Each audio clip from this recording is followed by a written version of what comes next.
Praise the Lord. Welcome to journey with Jesus. ప్రియులారా, నిన్నటి దినమున రష్యాలో క్యాపిటల్ సిటీ అయిన మాస్కోలో ఉగ్రదాడి జరిగింది. వాటి ఆర్టికల్స్ అన్నిటినీ కూడా మనం చూస్తూ ఉన్నాం. అలాగే అంత్యకాలంలో రష్యాకు ఏం సంభవించబోతా ఉంది, బైబిల్ ప్రవచనాలు ఏం చెబుతా ఉన్నాయి అన్న విషయాలు ఈ వీడియోలో మనము తెలుసుకునే ప్రయత్నం చేద్దాం. మొదటిగా ప్రియులారా, నేను ఈ యొక్క ఈస్టర్ ఫెస్టివల్ సందర్భంగా మా స్వగ్రామానికి రావడం జరిగింది. కాబట్టి నేను ఇక్కడి నుంచే వీడియోలు చేసి మీకు అందించే ప్రయత్నం చేస్తాను. అయితే కొంచెం క్వాలిటీ విషయంలో కొంచెం ఇబ్బంది ఏర్పడవచ్చు. దయతో క్వాలిటీని కాకుండా, వీడియో క్వాలిటీ కాకుండా నేను చెప్పే కంటెంట్ పైన మాత్రమే దృష్టి పెట్టండి. ఎందుకంటే మేము ఇంట్లో ఉన్నట్లయితే కనుక మా స్టూడియోలో వీడియో చేసి మీ అందరికి అందిస్తూ ఉన్నాం. కాబట్టి ఫైనెస్ట్ గ్రాఫిక్స్తో మంచి క్వాలిటీతో 4 వీడియోస్ చేయటం జరిగింది. ఇప్పుడు స్వగ్రామానికి వచ్చాం కాబట్టి మరి వీడియోలో ఆపకుండా కంటిన్యూస్గా దేవుడి వాక్యం ప్రకటించాలనే ఉద్దేశంతో ఇక్కడి నుంచి చేయడం జరుగుతుంది. కాబట్టి క్వాలిటీ ఎలా ఉన్నా దయతో అందిత భావించకండి, కంటెంట్ మీద దృష్టి పెట్టండి. ఇకపోతే ఈ వీడియోని ఖచ్చితంగా లైక్ చేయండి. అనేక మందికి ఈ రాకడ సంభవాలన్నిటినీ కూడా యూట్యూబ్ అందించడానికి అవకాశం ఉంటుంది. అలాగే మన రాజు, మన రక్షకుడు, మన ప్రభు అయిన యేసుక్రీస్తు త్వరలో రానయ్యనాడు. ఖచ్చితంగా Jesus is coming soon, Jesus is coming very soon అని కామెంట్ సెక్షన్ లో కామెంట్ చేయటము మర్చిపోకండి. అలాగే ఖచ్చితంగా ఈ ఛానల్ను మీరు సబ్స్క్రైబ్ చేసుకుని ప్రయత్నం చేయండి. ఏ అప్డేట్స్ కూడా మీరు మిస్ కారు. అయితే ప్రియులారా, రష్యా ఈ దేశము ఎప్పటికీ మనకి న్యూస్లో ఈ మధ్య కాలంలో కనిపిస్తూనే ఉంది. ఉక్రెయిన్ వార్ ఎప్పుడో సంవత్సరం రోజుల పైనుండే యుద్ధం జరుగుతూ ఉంది. దానికి సంబంధించిన అప్డేట్స్ ఎప్పటికప్పుడు మనం చూస్తూనే ఉన్నాం. చాలా భయంకరమైన విషయాలు అందులో మనకి బయలుపడబోతా ఉన్నాయి. అయితే నిన్నటి రోజున రష్యాలో జరిగింది ఏంటంటే, ఐసిస్ ఉగ్రవాదులు రష్యా క్యాపిటల్ సిటీ అయిన మాస్కో క్రాకస్ మాల్లో వారు తెగబడి దాంట్లోనికి దాడి చేయటం జరిగింది. అయితే కొంతమంది వ్యక్తులు గన్స్ తో వచ్చి చుట్టుపక్కల అందరినీ కూడా కాల్చివేసిన దృశ్యాలు అందులో కనపడినాయి. అలాగే పెద్ద పెద్ద బ్లాస్ట్ కూడా వారు చేశారు.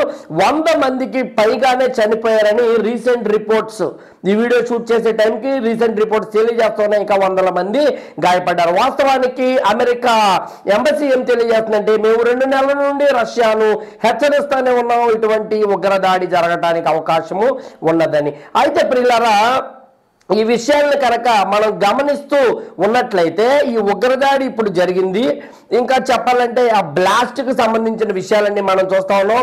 గత కొన్ని రోజులుగా ఉక్రెయిన్తో రష్యా యొక్క యుద్ధము కొనసాగుతుంది. అయితే దీని గమ్యం ఏమిటి, అంత్యకాలంలో రష్యాలో ఏమి సంభవించబోతుంది అని కనుక మనం ఆలోచన చేసినట్లయితే, ఇప్పుడు ఒక మాల్, అక్కడున్న ఏరియా అది బ్లాస్ట్ అయిందని, అగ్నికి ఆహుతయిందని మీడియా అంతా కూడా గగ్గోలు పెడుతున్న విషయాలు మనం చూస్తా ఉన్నాం. నిజానికి చాలా విచారకరం. అయితే అంత్యకాలంలో రష్యా యొక్క పరిస్థితి ఎట్లా ఉంటుందో చెప్పమంటారా? రష్యా సైన్యము అంతకంటే దారుణముగా బూడిద అవిపోతా ఉంది. బైబిల్లో ఉన్న విషయాలు కనుక మనము గమనించినట్లయితే ఈ చిన్న సంఘటన కాదు. రష్యా అనేది మ్యాప్ లో లేకుండా పోయే సందర్భం ఏర్పడబోతుంది. రష్యా ఫోర్సెస్ అన్ని కూడా అగ్నికి ఆహుతైపోతాయి అతి త్వరలో అని బైబిల్లోని విషయాలు మనకి క్లియర్ గా తెలియజేస్తున్నాయి. యెహెజ్కేలు గ్రంథము ప్రియులారా 38వ అధ్యాయము మనం చూసినట్లయితే, అక్కడ ఒక సైన్యము, కొన్ని దేశాల సమూహము అంత్యకాలములో ఇజ్రాయేలు మీదకి యుద్ధానికి వెళ్తుందని, అప్పుడు దేవుడు ఇజ్రాయేలుకు తోడై ఉంటాడని ఈ సైన్యాలన్నీ కూడా ఇక బూడిదలాగా అయిపోతాయని బైబిల్ మనకి క్లియర్ గా తెలియజేస్తుంది. అయితే బైబిల్లో ఏముందో మనం చూసే ప్రయత్నం చేద్దాం. ముఖ్యంగా యెహెజ్కేలు గ్రంథము 38వ అధ్యాయము, అందులో మనము మెషకు అనే పదాన్ని చూస్తాం. మెషకు అంటే మాస్కో, అదే రష్యా యొక్క క్యాపిటల్. అలాగే రోషు అనే మాటను మనం చూస్తాం. రోషు అంటే నేటి కాలంలో రష్యా. చాలా మంది ఏమని అనుకుంటారంటే ప్రియులారా, రోషు అని ఉంది రష్యా అని చెప్పేస్తా ఉన్నారు, మెషకు అని ఉంది మాస్కో అని చెప్పేస్తా ఉన్నారు. కాబట్టి ప్రొనౌన్సియేషన్ మ్యాచ్ అయింది కాబట్టి వీళ్ళు మ్యాచ్ చేసి చెప్పేస్తున్నారని చాలా మంది అనుకోవచ్చు. కానీ వాస్తవానికి విషయం అది కాదు ప్రియులారా.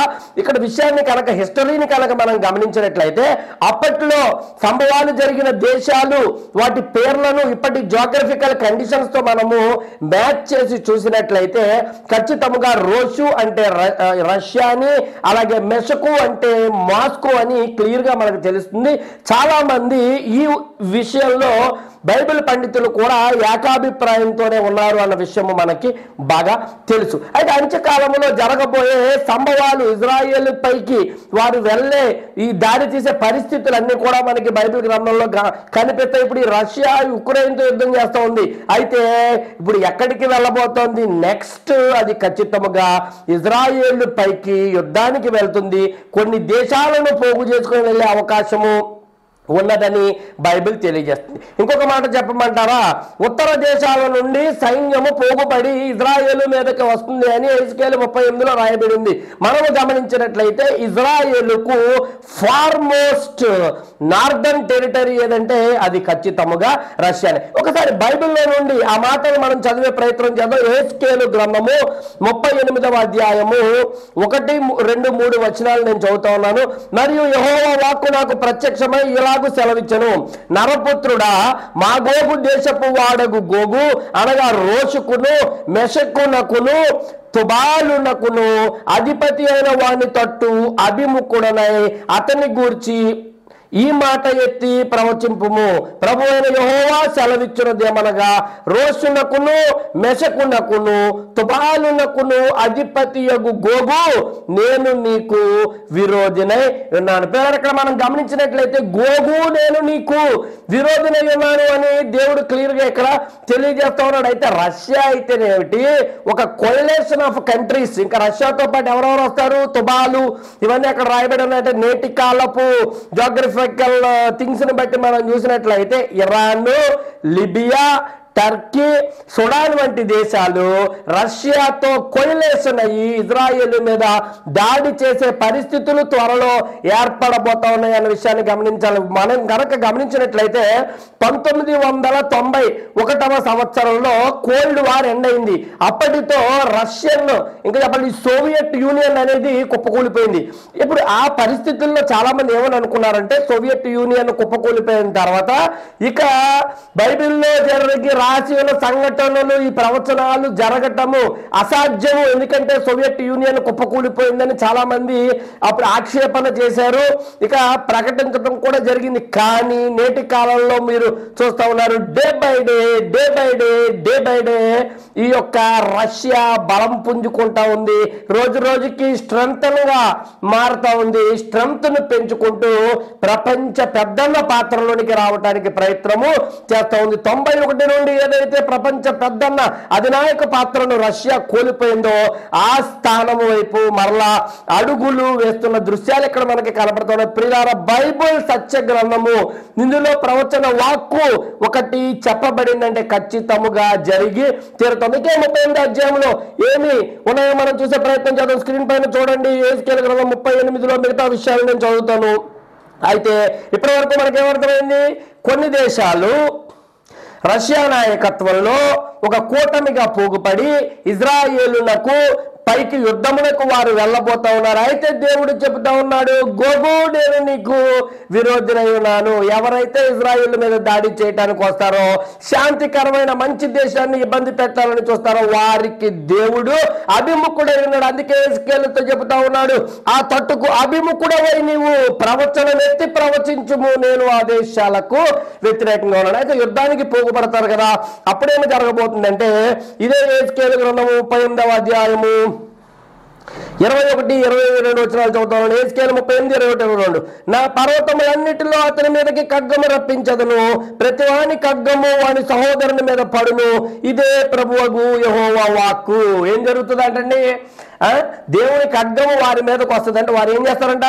వారి ఖడ్గాలని ఒకళ్ళ వైపు ఒకళ్ళు తిప్పుకొని యుద్ధం చేసుకుంటారంటే ఇజ్రాయేల్ మీద యుద్ధం చేయడానికి వచ్చారు, కానీ దేవుడు ఒక గలిబిల ఆత్మను అక్కడ సృష్టించడానికి వాళ్ళే ఒకళ్ళకొకళ్ళు పొలుచుకొని చచ్చే అవకాశం ఉన్నది అని ఇక్కడ బైబిల్ తెలియజేస్తుంది. అలాగే 22వ వచనం చదువుతున్నాడు. ఎహెజ్కేలు 38, 22, తెగులు పంపి హత్య కలగజేసి అతని మీదను అతని సైన్యపు వారి మీదను అతనితో కూడిన జనముల అనేకుల మీదను ప్రళయమైన వానను పెద్ద వడగండ్లను అగ్ని గంధకములను కురిపించి నేను అతనితో వ్యాజ్యమాడుదును. ఏం చేస్తాడంట? ఈ రష్యా మరియు ఈ కోalition ఆఫ్ కంట్రీస్, ఈ కూటమి ఇజ్రాయేల్ మీద యుద్ధముకి వెళ్ళిన వారి మీద ఆకాశము నుండి అగ్ని వడగళ్ళు గంధకములు దేవుడు కుమ్మరించి ఆ సైన్యములను మసి చేసేయబోతా ఉన్నాడు ప్రియులారా. మాడి మసైపోతాయి రష్యా యొక్క సైన్యాలు.